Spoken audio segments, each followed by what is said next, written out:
My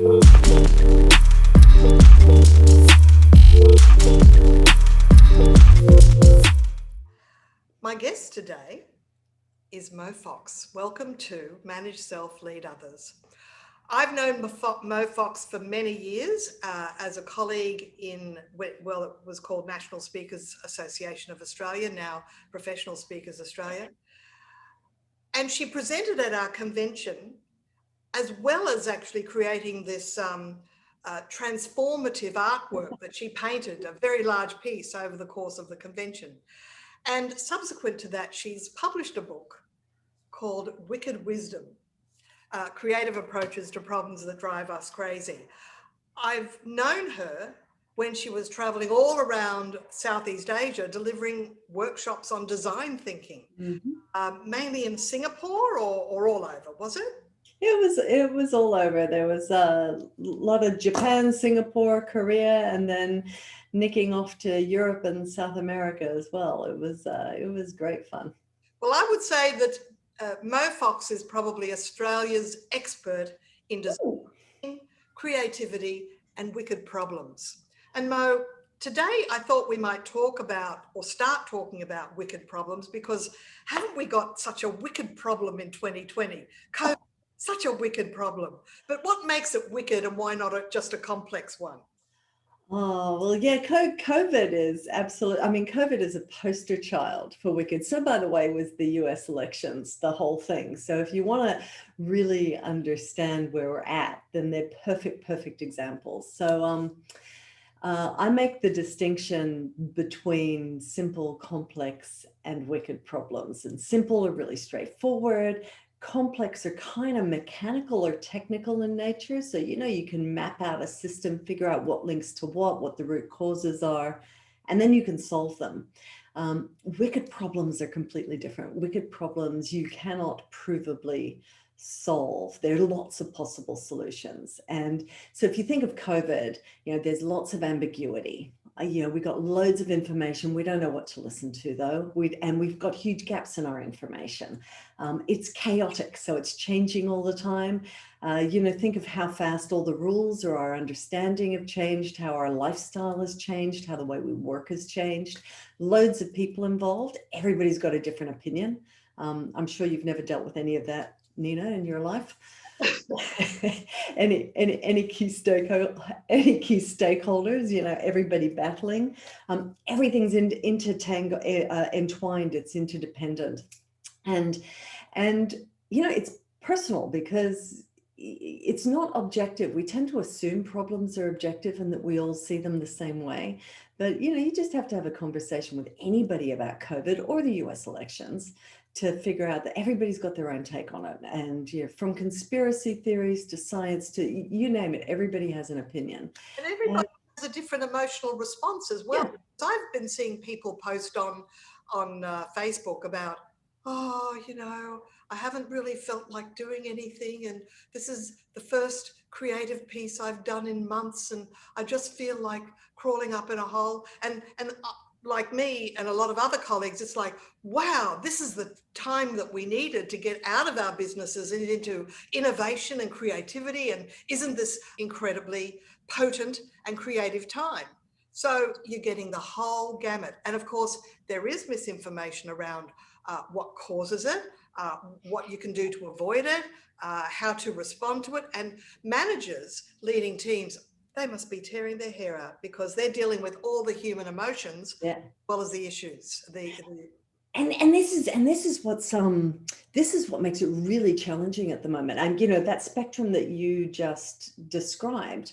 So if you see, the biggest issue with wicked problems is that we don't accept that they're wicked. We think that they're complex. So we try to treat them as if they're something else. So if you are assuming, for example, the whole work from home thing, if you're assuming that that's a complex problem, it's a logistics exercise, then it's just about making sure that everybody's got the right setup, you've got the right software, everybody's kind of keyed in, when the meetings are, yada, yada, yada, yada, right? And then there's this assumption, and you can hear it in people's voices of what's the new normal? Can we get back to the new normal? Can we, now that we've got all that under control, the milestones are back on, and they haven't reprioritized the projects. They haven't, and yet half the people are doing what you just described, which is, oh, you know, I'm now dealing with so much else. I'm now dealing with my family. I'm homeschooling. I'm doing, you know, X, Y, Z, and their whole lives have become more complex. And they're getting what is, and I was experiencing this as well. It's like the surge capacity is depleted. So you're getting through the logistical part, but you don't have the emotional capacity to deal with anything extra or even anything in any real depth. And so if you've got that whole gamut, and I've spoken with so many people who are going, they just expect us to be that they expect things to be normal, and they're just not, and nobody has the will or the energy or anything to be able to contribute to it. It's really hard. Mm. And as you say, everyone's different.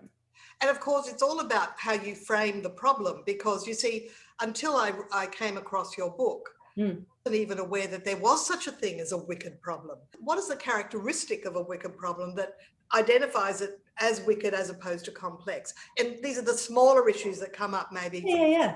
And look, by the way, a wicked problem can be you're setting up you've decided that during COVID, you're going to get fit, for example, and you've decided a whole new exercise regime and you're going to do it. That's a wicked problem if you don't want to do it. You know, that feeling of waking up in the morning going, oh, maybe I'll do it tomorrow. Maybe tomorrow, or yeah, or any of that, or how are you going to get on? A wicked problem could be, you know, if you have a different identity or persona, if you show up differently at work usually than the way you do at home, and all of a sudden you've got both of those smashing together, and your work people are seeing you in your home environment, your home people are seeing you, you know, that all. So the small ones are just as messy. COVID's just, you know, a super wicked problem. That's you're getting into enormous territory. They're messy. They're messy. That's the fastest way to tell. They're messy. They're not complicated so much as messy. When you've been doing your workshops, what is a pattern in terms of the problems that people in the workplace bring up that they're trying to deal with that is wicked and not just complex? Okay. Why can't I use the same techniques to do a change management plan that I did before? Why can't I get people to do what they say they're going to do? Why can't managing trying to put together a high performing team, build a culture of innovation? We're supposed to be doing a transformation project and I can't get anybody to do all the things they've guaranteed to do. I've got buy-in on a project, but for some reason it's stalling. You know, it's almost anything to do, you know, the secret, and it's a cheat, but it's almost anytime you're trying to get, anytime your outcome depends on other people's behaviors or beliefs. Okay, so it's going to be wicked. Because over the years, when people talk about compliance training, and yes or no, they do know it or they don't know it. Yeah. When we do soft skills training, like raising emotional intelligence, it's like, how do you know whether they've raised their emotional intelligence? It's a bit like you don't notice clean windows, but you do notice dirty ones. Yeah, absolutely. So can I share something there? Because towards the end of winter, what people have to realize, they might actually have seasonal affective disorder. Yes, that SAD, absolutely. Because I noticed that myself. Because of COVID, I was indoors in winter more than usual. Yeah. And, there was a particular trigger, you know, a box of my deceased mother's stuff, and I burst into tears and was sobbing, and I'm going, well, that's not me normally. And I went, what is the root cause? I think lack of sun. I've had this before. And so other people would be looking for closer reasons. And I just went, no, it's a physical reason. And I can by getting in the sun more, and I have. Well, and if you can do it that way, great. And sometimes it might be that you've just got, you're functioning fine on the surface, but it's COVID and there's all this stuff happening underneath. You know, it's this surge capacity depletion. You know, for the first couple of months of COVID, I, like you, was saying, oh, this is awesome. I've now got space to do creative projects, yada, yada, yada. This is fantastic. And I had no creative at all. Everything was fine on the surface, could not get into the studio, could not even read a book and concentrate on it. And yet I had, you know, piles of books. It's my favorite I had the space and the time to do it, and everything was fine. Like I wasn't, I didn't know anybody who was seriously ill. It was, I was in a perfect position, very privileged, could not take advantage of the time. And part of me is beating myself up going, come on, you've got the time, you've got to do it now, you've got to do it. This is great, this is an opportunity. No, nothing there, man, nothing there. I can appreciate that because I think there was this creeping unknown. And in Australia, we've been fortunate that COVID hasn't turned into a huge wave like it has in other parts of the world, and God bless them all. But there was this creeping unknown, especially early in COVID, where we wondered, are we all going to get sick? Yeah. Am I going to get sick? Will there be lifelong problems? Will I die? And that apparently the stress of that makes people forget what they used to know. Yes. So it can take away your motivation. Yep. And so I think it's being I don't know how we resolve that. That's a wicked problem. Well, and what you've just described is perfect, Nina, because so if you've got a complex problem that does have a solution, it's basically kind of logistics, mechanical, and you're looking for, well, what's the answer to the problem? So, and what's the solution, right? What's the solution, which is what you did when you were talking about you burst into tears. So a solution was, I didn't get enough sunshine. So you can look around and see if you can fix it. When you're dealing with a really wicked problem, the question you've got to ask is, what does it mean? And if you listen to what you just said, it's the when did I go back to work? When is it going to finish? Am I going to get sick? What will that mean? What's the impact? We don't even know with the COVID thing. Well, we're only coming up now with the long haulers. Does it affect kids? Can you get it twice? All of these things is, what does it mean? And in that ambiguity is the stuff that creates stress for us. Mo, you talk about surge capacity completion. Can you explain what it means, please? Depletion. I got the phrase from an article that was out on Medium. Happy to send you a link for the show notes. It was brilliant. But it was what I had been observing with most people, which is normally when we deal with a crisis, you get this surge of adrenaline and you go, yes, and I can take advantage of this and blah, blah. It's the above and beyond in order to rise to the occasion. And if you stay in that space, it's like a big cortisol hit. And if you stay in that space, if you're constantly on crisis mode, then you just don't have the oomph you've spent it all. So you don't have the ability to jump up and do, to rise to the occasion again. Wow. So your ability to respond to a crisis with your reserves is depleted, and you end up with this. Bleh. Yeah, and well, what I thought too. It's like often we can just find the information ourselves on Google, but sometimes we just give up and go, oh, what? Do you know the answer? And just wait for everybody else to tell us. So maybe it's maybe our capacity to self-soothe and come up with answers ourselves. It's like we just give up and just keep asking other people. Well, that is part of it. And they're saying that particularly with millennials at the moment, that's a noted pattern that, I'm always wary of sweeping statements about eras. So this was a comment that I heard, but if you are, we're so used to being able to get our answers very quickly. We're so used to the instant gratification that once there are no answers to get, people who are used to having that certainty, the certainty of being able to satisfy that really instantly, not dealing with it so well. So lots of questions. What do I do now? How is this going to work? When's it going to end? Give me the certainty. Give me the certainty. I mean, the surge capacity depletion is more about where do I find the energy to deal with the crisis, because I've used it all. I'm just fried. And most people have been fried. Too many decisions in too short a time across too many areas, worry about themselves, worry about their staff, worry about their colleagues, worry about their family, worry about trying to get their parents to stay home and not go to the pub. It's that sort of terror. So that's about energy. The other is about certainty. And of course, managers are feeling the pinch because up until now, they probably thought their job was focusing on results. Yeah, They're being told they have to focus on supporting their people, and they need support themselves. absolutely. Absolutely. Make sure they have their own cohort of peer support as well as the ability to support their individual contributors.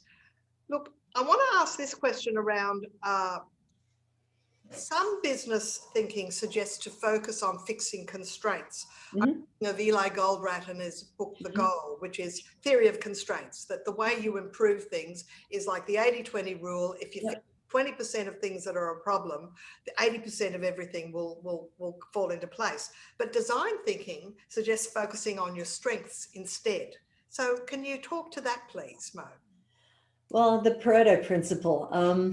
So the 80-20 is really interesting. It's actually, that's a really interesting one to bring up because my understanding of the theory of constraints piece is very much it's hand in hand with the continuous improvement kind of efficiency methodology, a lot of which is very factory driven. You know, if you look at the mental model that sits underneath it, it's quite factory driven and logistics driven, and it's heading towards a set of complex assumptions. So it works incredibly well if that's the scenario that you are in.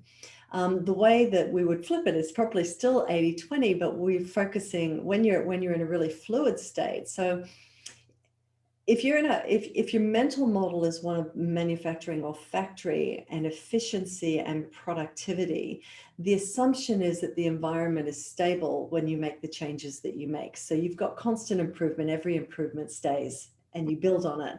When you're in a fluid situation, you have to flip it. So you're looking at 80-20 still, but you're focusing on the 20% of the stuff that is really important. And that in turn creates the 80% of the benefit that you're getting. But it's not about fixing the constraints. It's focusing on the 20% of, what are your key principles? What's your number one objective? What's the stuff that's working really well for you? So the tendency, I remember when my daughter was in school, I think I actually mentioned in the book, the headmistress gave a really surprising speech at one point because all the parents were really keen on tutoring their kids and blah blah blah. And she said, if you're going to get them tutor them in the thing that they're really strong at so that they can be brilliant. Don't tutor them in the thing that they're really average at so that they can just be a bit better than average. And I thought that was so important because it's so optimistic. And we forget the strengths that we have because we're trying in a work environment, because we're trying so hard to control everything. Whereas actually the energy and the power and the imagination and the innovation and all of that comes from doing what's important well and taking how people work naturally and their strengths and letting them fly with it. Absolutely. And one of the things that I've done as a leader with my small team is when Mm, I've been maybe going through a meeting and assigning the priority tasks, yeah. I'll sometimes have a one-on-one with that action list and just say, is there one thing on this list that you really dislike doing? Yeah. Because I can actually assign this to someone else. Yeah, absolutely. And I'm always relieved when they say, oh, no, they're all good. But Yeah. occasionally one person will say, well, Nina, I actually don't like doing ABC. I say, that's fine. I've got someone else that'll probably thrive on it. He So loves it.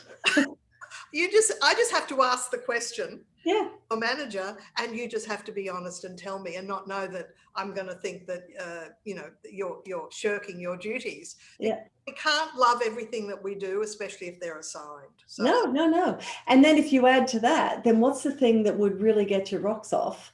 What's the piece of work that you love doing the most? And you give them more of that, then they're going to give you more of themselves.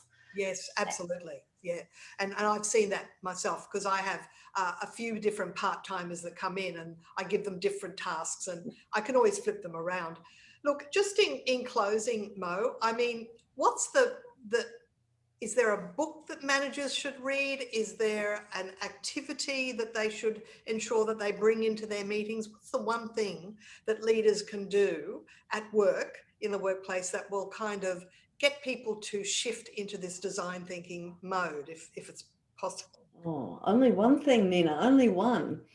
Um, there are actually, can I give you a couple? There's got a couple. One of them is to focus on what you want to create. What's the outcome you're after?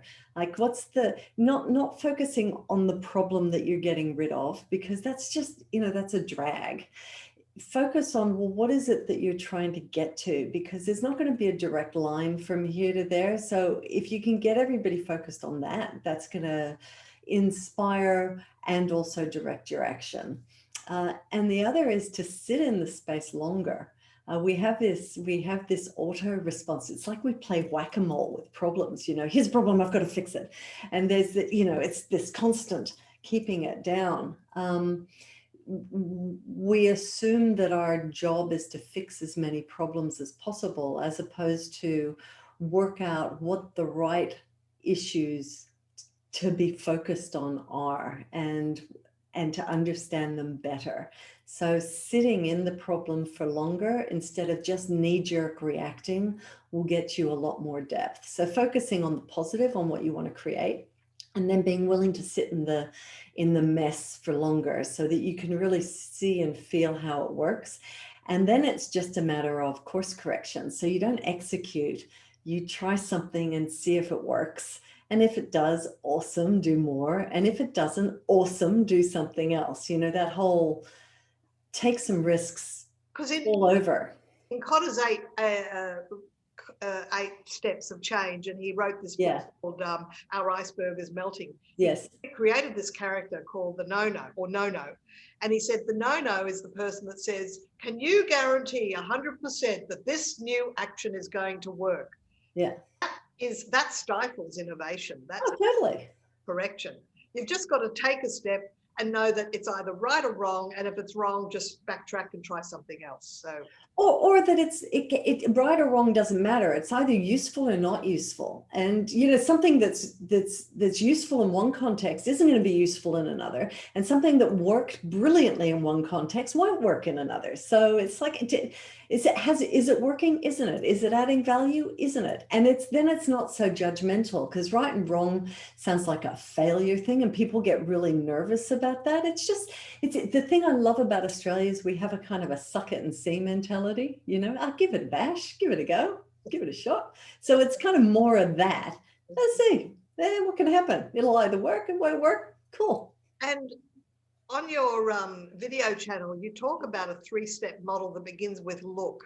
Can you describe it? This is a classic. This is like the meta. There are so many design thinking models out there, and this is like the meta model that sits underneath all of them. And it's look, think, and do. So take some time and see what's going on and get lots of information in. Do your research, ethnography, whatever. Think is reflect upon it. What does it mean? And then, start coming up with maybe some ideas. And then do is try stuff out, because you can't work it out by analyzing it beforehand and then executing. You got to suck it and see and navigate by doing. And it's, I see it as a, I'm drawing in the air on a podcast. I'm not sure that works, Nina. But see it as a loop going back and forth. And then in the middle for design things. So, you might try something out, doesn't work so well. So you go back to reflection, or you go back to thinking about, I need to do some more research in that stage. Or you try something out and it works, but it asks more questions. So you go around again. And the thing that we got to remember, if you're doing something with design thinking, because it's very human-centered, the human-centered bit is the most important thing about design thinking, is that it is always around empathy. Who are we designing for? Who are we designing with? Who are we collaborating with? Why does this stuff matter to them? And then you're doing the creation piece with meaning and with purpose. And that's what makes design thinking so powerful. Because there's a thing called empathy maps that draw it up and take it into account. Look, I just want to say, Mo, this, honestly, I feel as if we could talk for another hour. Easily. Big topic. And I've always been intrigued by design thinking. I've been reading your book, Wicked Wisdom. But Mo, you're also available for organizations for consulting. training, and just the whole gamut. So talking to you has been fascinating today, Mo. Thank you for coming on, and we'll post all your links in the podcast show notes. Thanks for joining us in Manage Self, Lead Others, and all the best. Oh, my privilege to be here. Thanks, Nina. Lovely to see you again.